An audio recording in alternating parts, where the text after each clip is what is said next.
जय माता दी। जय माँ कामाख्या। जय श्री महाकाल महाराज। जय श्री कृष्ण। ओम क्लीम कृष्णाय नमः।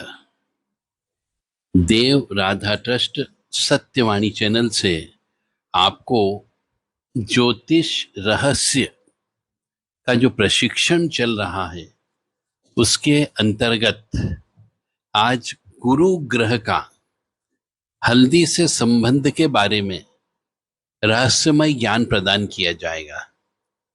जो भी इस ज्ञान को एक बार भी सुन ले उसके दिल दिमाग से ये ज्ञान निकलेगा नहीं। हम ज्योतिष इसी प्रकार से समझाते हैं कि एक बार कोई व्यक्ति उस चीज को सुन ले तो भूल नहीं सकता। आपको ज्योतिष को याद करने की जरूरत नहीं है, ज्योतिष को रटने की आवश्यकता नहीं है, सिर्फ प्रैक्टिकल करने की आवश्यकता है और हम आपको प्रैक्टिकल सिखा रहे हैं। तो ज्योतिष जितने भी हम जिनको ज्योतिष सिखा रहे हैं और जो सीख रहे हैं उन सबके लिए आज हम बताने जा रहे हैं हल्दी, कच्ची हल्दी का गुरु से क्या संबंध है, बृहस्पति से क्या संबंध है। तो चलते हैं, जिनका गुरु खराब है उनके बारे में भी चर्चा करेंगे और विशेष तौर से आज हल्दी के बारे में आपको बताने जा रहे हैं। और गुरु यदि पीड़ित है तो उसका मतलब क्या होता है, गुरु नीच का है तो उसका मतलब क्या होता है, गुरु उच्च का है तो उसका मतलब क्या होता है। बहुत गहन अनुसंधान का विषय है। तो जिनका गुरु खराब हो, जिनका गुरु पीड़ित अवस्था में हो या जिनका गुरु उच्च का हो, उनके लिए भी आज ये बहुत महत्वपूर्ण वाली बात है। और जिनका गुरु अष्टम भाव का बैठा हुआ है, ऐसे मनुष्य को भी गुरु को जागृत करना चाहिए, अष्टम भाव को जागृत करना चाहिए। तो उसके जीवन के सभी दुख, दर्द और दरिद्रता, परेशानी, कष्ट सब दूर हो सकती है। मां भगवती आद्य शक्ति भवानी की कृपा से आपको आज हम गुरु के बारे में, बृहस्पति के बारे में कह लीजिए और उनका हल्दी से संबंध के बारे में आज बताने वाले हैं। तो चलते हैं, बहुत ही रहस्यमय ज्ञान है। आप भी सुने, अपने परिवार वालों को भी सुनाएं। जो धार्मिक हो, अधार्मिक व्यक्ति को सुनाने की आवश्यकता नहीं है, ताकि धार्मिक व्यक्ति अपने आप को सुधार सकता है और गुरु की कृपा प्राप्त करके, क्योंकि गुरु की कृपा प्राप्त होती है तो धन की प्राप्ति होती है, गुरु की कृपा प्राप्त होती है तो शिक्षा अच्छी मिलती है, गुरु की कृपा प्राप्त होती है तो हमारा मन आध्यात्मिक लाइन में लगा रहता है, शांति रहती है। और गुरु की कृपा जब प्राप्त हो जाती है तो व्यापार में भी हानि की संभावना बिल्कुल भी नहीं होती है, शांति की नींद आती है। सबसे बड़ी बात है जो आज के जमाने में बड़ा मुश्किल है। तो जिनका लग्न में गुरु बैठा हुआ है, अष्टम भाव में गुरु बैठा है, जिनका कर्क राशि का उच्च का गुरु है या फिर जिनका नीच का गुरु है, 10 मकर राशि का या फिर ये कह लीजिए अपन गुरु पीड़ित अवस्था का हो, आज इन सब के बारे में हम चर्चा करने जा रहे हैं। ज्यादा समय आपका हम बर्बाद नहीं करते हैं और चलते हैं इस बहती हुई ज्ञान की गंगा में। आप भी गुरु के मामले में आज डुबकी लगा लीजिए। अष्टम भाव का बृहस्पति कुंडली में जहां लगन लिखा रहता है, उससे आप उल्टे हाथ तरफ 1 2 3 4 5 ऐसे खाने गिनते हुए आएंगे तो जो 8वें नंबर का खाना आता है, चाहे वहां पे कोई भी नंबर डला हुआ हो, उसे अष्टम भाव बोला जाता है। तो अष्टम भाव का वहां पे बृहस्पति लिखा हो, गुरु लिखा हो, तो अष्टम स्थान जो है वह मंगल और शनि का घर माना गया है। मंगल भी उग्र है, शनि भी उग्र है और अष्टम भाव जो है शमशान बोला गया है। और इस जगह यदि गुरु बैठ जाता है तो वह शमशान की भभूत लगा हुआ ओघड़ या अघोरी या साधु होता है, यदि अष्टम भाव का गुरु है तो। ऐसे हम सभी भाव के गुरु के बारे में भी आपको बताएंगे आगे, क्योंकि जब आप प्रशिक्षण ले ही रहे हो तो आपको हर चीज का गहराई से आपको याद कराया जाएगा, खुद याद कर लोगे, स्वयं याद हो जाएगा। तो अभी हम चल रहे हैं अष्टम भाव के शमशान के बारे में। तो यहाँ अष्टम भाव जो है मंगल शनि का घर माना गया है। मंगल अग्नि है और शनि को हम लकड़ी माने गए हैं। तो शमशान में जब तक शनि में आग नहीं लगाई जाएगी, यानी लकड़ी में आग नहीं लगाई जाएगी, डेड बॉडी नहीं चलती है। और अष्टम घर शमशान का माना गया है। अब आप खुद सोच ले, विचार कर लें कि यदि कोई भभूत लगा हुआ ओघड़ घोरी यदि आपको श्राप दे दे तो आप बर्बाद हो जाओगे, और यदि आशीर्वाद दे दे तो आपके वारे न्यारे हो जाते हैं। तो मंदिर में पीपल यदि होता है तो उस पीपल की पूजा होती, क्योंकि वो भी बृहस्पति है। और शमशान में जो पीपल रहता है उसकी कोई पूजा नहीं करता, उसकी कोई परिक्रमा नहीं करता, वहां कोई दीपक नहीं लगाता। तो दो प्रकार का यहां पे हम लेकर के चल रहे हैं कि एक तो बृहस्पति अष्टम भाव का हो और बृहस्पति दूसरे अन्य भाव में हो, पुण्य वाले भाव में हो। तो मंदिर के में पीपल की पूजा होती, क्योंकि वो अष्टम भाव का पीपल नहीं है, परंतु शमशान में लगा हुआ पीपल अष्टम भाव का पीपल कहा गया है। बृहस्पति को शमशान का पीपल भी कह सकते हैं। अगर गुरु आपका शुभ हो, जैसे कि दूसरे भाव में, पांचवें भाव में, नवें भाव में या 12वें भाव में, तो जो बृहस्पति से संचालित घर हैं, कौन कौन से घर हैं? जो 2 नंबर का खाना होता है वो बृहस्पति से संचालित होता है। जो धन का भाव कहलाता है बेसिकली। तो विद्या का भाव है पंचम भाव, नवा भाव जो है भाग्य का है, और 12वां भाव जो है शांति की नींद का है। तो यदि आपने गुरु ठीक कर लिया तो आप ये मान करके चलो आपको इन 4 चीजों से जीवन में कष्ट नहीं होगा। धन के मामले में, विद्या के मामले में, भाग्य के मामले में, और शांति की नींद के मामले में। अन्यथा क्या होगा कि ये घर धन गायब कर देंगे, जान माल की नुकसान हो सकती है। अगर बृहस्पति मंदा होगा तो यूं मान के चले केतु भी खराब होगा।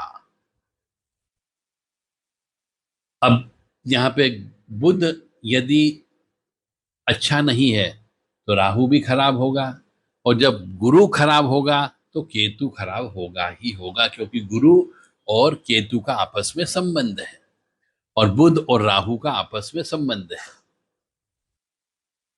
तो जिस तरह बुद्धि नहीं होगी तो अच्छे विचार कैसे आएंगे,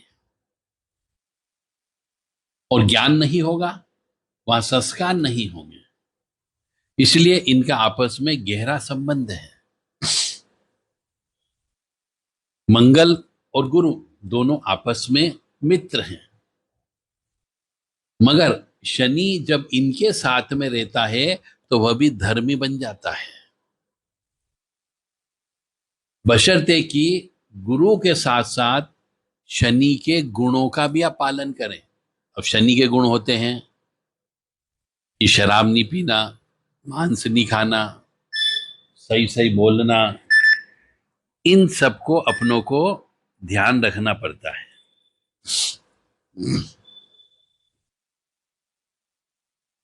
अगर कुंडली में दूसरे भाव में, पंचम भाव में, नवम भाव में और 12वें भाव में शुक्र, बुध और राहु हो तो यूं मान के चलो कि पितृ दोष लग गया है।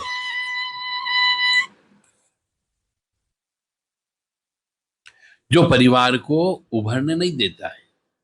तो मनुष्य को पितृदोष की शांति कराना चाहिए, और पितृदोष की अल्टीमेट शांति जो होती वो होती श्रीमत भागवत कथा महापुराण का पितरों के निमित्त मूल पाठ करा करके, रोजाना पिंडदान तर्पण करके, सभी देवी देवताओं को आह्वान करके, 7 दिन तक उनके नाम का रोजाना हवन करके आप पितरों को प्रसन्न कर सकते हो। और जो पितृ मुक्ति चाहते हैं उनको मुक्ति भी मिल सकती है।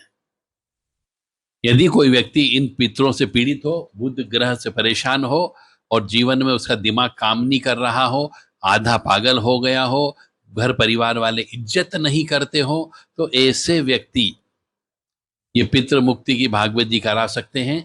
देव राधा ट्रस्ट से संपर्क करके उनके यहाँ पे भागवत जी कराई जा सकती है। यदि उसके ऊपर किसी पितृ का प्रभाव है, प्रेत रूप में भी है, तो उनको भी मुक्ति दिलाई जा सकती है। तो पितरों की भागवत जी अवश्य करा लें, ऐसा शास्त्र कहता है। अब बृहस्पति से पितृदोष की उत्पत्ति हो गई, तो इसके लिए छोटे मोटे टोटके भी हैं, परंतु उनसे इतना फायदा नहीं होता है। जैसे हम बता रहे हैं कि 800 ग्राम चने की दाल बूढ़े ब्राह्मण को दे, तो 800 ग्राम से क्या पितरों को प्रसन्न कर लोगे? कुछ नहीं कर सकते। इसीलिए ये छोटे मोटे टोटके करने के बजाय एक बार ही पैसा खर्च करके आप परमानेंट मुक्ति प्राप्त करें। तो श्रीमद् भागवत कथा महापुराण करके आप बृहस्पति को शुभ कर सकते हो। और यदि जन्म कुंडली में गुरु और शनि एक साथ होने पर उसे धर्मी माना गया है, ऐसी कुंडली मजबूत कुंडली मानी जाती है, और ऐसे मनुष्य को बड़ी बड़ी परेशानी का सामना नहीं करना पड़ता है। और यदि किसी के यहाँ पे और मजबूत करना हो, तो पश्चिम की दीवार जो होती है उसे पीले रंग उस पर पोत देना चाहिए, क्योंकि दीवार जो है वह शनि की हो गई और पश्चिम दिशा भी शनि की हो गई, और उस पर यदि आप पीला कलर कर दोगे तो ये गुरु को दर्शाने लगेगी। तो गुरु के शनि होने साथ, गुरु और शनि साथ होने पर शनि भी खुद मौन रहता है, मतलब कष्ट नहीं देता है। और शनि यदि धर्म कर्म करने वाला हो गया, तो राहु केतु जो शनि के इशारे पर चलते हैं, वह भी शांत बैठे रहेंगे कि यार ये तो धर्म कर्म करवा रहा, अपन गलत, अपन किसी को कष्ट कैसे दे सकते। तो यहां पर हमने एक आपको बहुत अच्छा उपाय बता दिया कि आपका, यदि आपको गुरु खराब हो तो उसको शनि से, शनि की पश्चिम दिशा की दीवार जो होती है उसे पीला कलर करके गुरु शनि की पावर प्राप्त करके अच्छे फल प्राप्त कर सकते हो। अब कच्ची हल्दी जैसे बाजार में मिलती है, जब कच्ची हल्दी बाजार में मिलती है तो उसको खूब खाना चाहिए। अचार के रूप में खा सकते हैं, सब्जी बना के भी खा सकते हो, क्योंकि कच्ची हल्दी में हल्दी के गुण तो होते ही होते हैं, साथ साथ पानी भी होता है, रस भी होता है, गीली है इसलिए, तो उसमें चंद्रमा को भी मजबूती मिलेगी। तो कच्ची हल्दी को सब्जी के रूप में या अचार बना करके खाने में गुरु और चंद्र दोनों की मजबूती जब होगी, तो बहुत सारे बॉडी के इन्फेक्शन दूर हो जाते हैं। ये बहुत अच्छी एंटीबायोटिक भी है। और सूखी हल्दी जो होती है वो केवल बृहस्पति की ऊर्जा लिए हुए होती, क्योंकि सूखी होती है, उसमें तरलता नहीं होती है, तो वो केवल गुरु की हो गई। लेकिन कच्ची हल्दी में पानी की मात्रा होने की वजह से चंद्र बृहस्पति का प्रभाव होता है, और चंद्र बृहस्पति जो एक तरीके से गज केसरी योग बनाते हैं।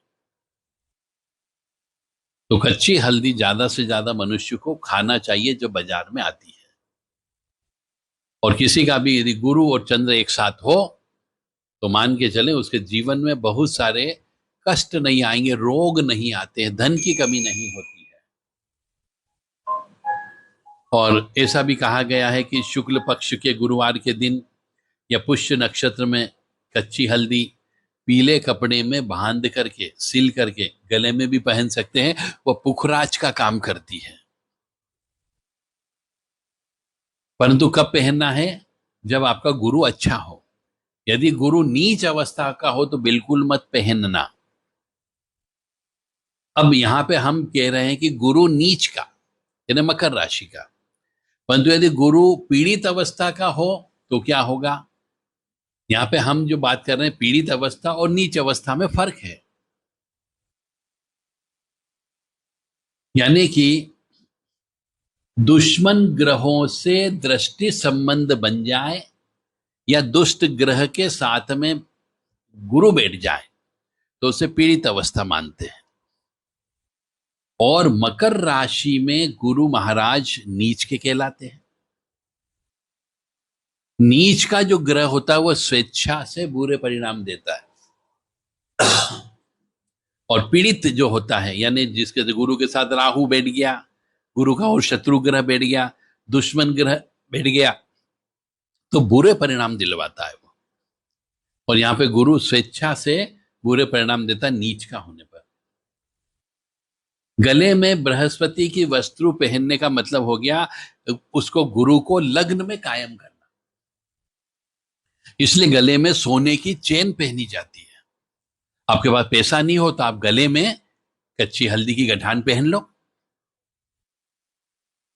तो गले में गुरु पहन लेना चाहिए। और लग्न का बृहस्पति लगभग कुंडली के समस्त दोषों को दूर करने में सक्षम होता है।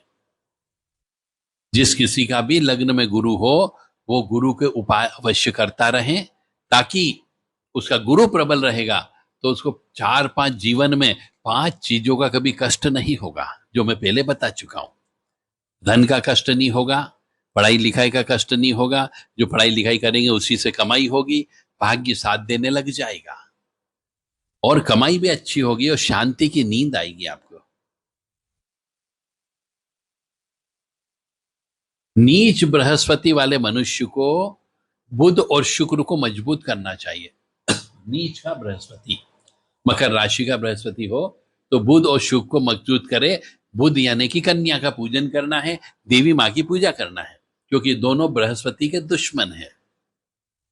और षष्ठी का नियम क्या कहता है कि किसी को ग्रह को दबाने के लिए उसके दुश्मन ग्रह को बलवान करना चाहिए, ताकि वो चुपचाप बैठा रहे।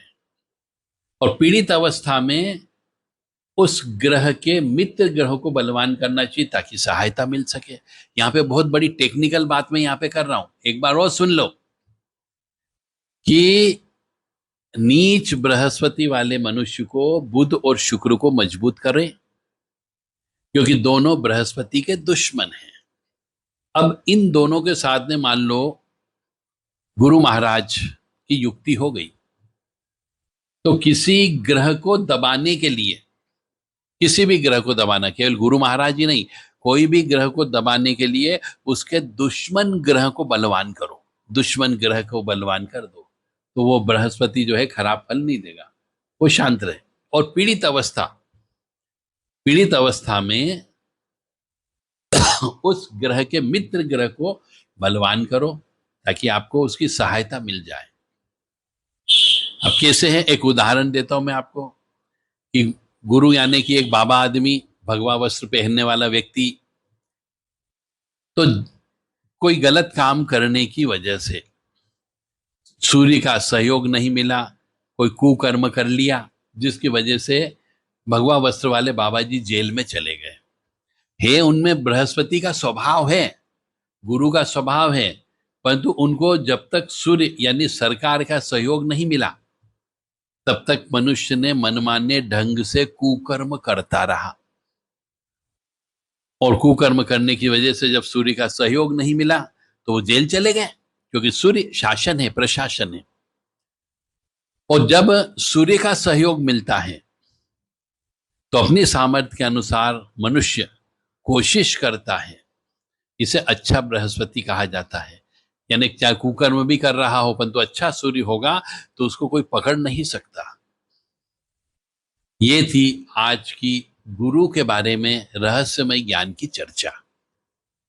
तो अब आपने समझ लिया कि गुरु ग्रह को हमें कैसे ठीक करना है, और गुरु ग्रह ठीक करने पर आपके जीवन में क्या क्या शुभ हो सकता है वो भी मैंने आपको बता दिया। गुरु का मतलब है बड़े बुजुर्ग, गुरु का मतलब है हमारे पितृ, गुरु का मतलब है मंदिर में सेवा करने वाला ब्राह्मण। इन सब का कभी भी अपमान नहीं करें, इनको रोज चरण स्पर्श करें और इनसे समय समय पर सलाह लेते रहें। गुरु का मतलब है पीला रंग, पीले रंग के कपड़े आप पहने, पीले रंग के कपड़े दान दे, केला भी पीला होता है वो गाय को खिलाएं, भिखारियों में बांटे तो भी गुरुवार के दिन, और चने की दाल भी पीली होती है वह गाय को खिलाइए, घोड़े को खिलाइए, इससे सूर्य प्रबल होगा आपका। ओम ब्रह्म बृहस्पते नमः, ये गुरु महाराज का मंत्र है, इसका जप करना चाहिए। हवन भी करना चाहिए और पीले वस्त्र ज्यादा पहनना चाहिए। किसी से क्रोध न करें, अपने से बड़े मनुष्य का मान सम्मान करें और घर आए हुए मनुष्य को कोई भी पीली मिठाई अवश्य खिलाएं। ये थी गुरु ग्रह को प्रसन्न करने के तरीके। और गुरु ग्रह यदि खराब है तो क्या होता है मैंने बता दिया, और गुरु ग्रह यदि शत्रु से घिरा हुआ हो तो क्या करना ये मैंने आपको बता दिया। अब आगे की कार्रवाई 10 मिनट के लिए रोक दी जाती है, बाकी सभी व्यक्ति पुनः आकर के बैठेंगे 10 मिनट बाद, फिर हम अगली चर्चा आगे बढ़ाएंगे। जय माता दी, जय माँ कामाख्या, जय श्री महाकाल महाराज, जय श्री कृष्ण। ये हम जो नाम लेते हैं, ये नाम लेने से भी बहुत से पाप कर्मों का नाश होता है, तो आप भी मन ही मन में इनका स्मरण किया करो। ओम क्लीम कृष्णाय नमः। ये काली माँ और कृष्ण दोनों का नाम है। कृष्ण ही काली है, काली ही कृष्ण है, और दोनों योगिनी है, योग वाले हैं। तो इसीलिए कृष्ण ही काली है, काली ही कृष्ण है। काली माँ भी सांवली है, कृष्ण भी सांवले हैं। काली माँ ने भी सब वो दुश्मनों का ही नाश किया, शत्रुओं का नाश किया, राक्षसों का नाश किया। कृष्ण ने भी यही काम किया। दोनों के कर्म एक जैसे हैं और दोनों योगेश्वर हैं। जय माता दी। यदि किसी को जन्म कुंडली चेक करवाना हो तो देव राधा ट्रस्ट सत्यवाणी चैनल से संपर्क कर सकते हैं, केवल व्हाट्सएप के माध्यम से। और अपने स्पेसिफिक कोई प्रश्न हो तो वो भी आप पूछ सकते हो। 9893128047, 7649862712, 7987237885 ये व्हाट्सएप नंबर है। इन पर आप और अधिक जानकारी प्राप्त कर सकते हैं। किसी को तंत्र कटवाना हो, ऊपरी बाधा कटवाना हो, नजर दोष हटवाना हो, चौकी हटवाना हो, मूठ चल गई है उसे हटवाना हो, मृत्यु का समय नजदीक आ गया हो उसे आगे बढ़वाना हो तंत्र विद्या के माध्यम से। मान लो कोई कहता कि साहब बस 15 दिन का समय है, हम लेकर के जाएंगे, तो आप हमारे पास आ सकते हो। 100% उम्मीद, विश्वास, गारंटी के साथ उस व्यक्ति को मरने नहीं देंगे। जय माता दी, जय माँ कामाख्या, जय श्री महाकाल महाराज, जय श्री कृष्ण। ओम क्लीम कृष्णाय नमः।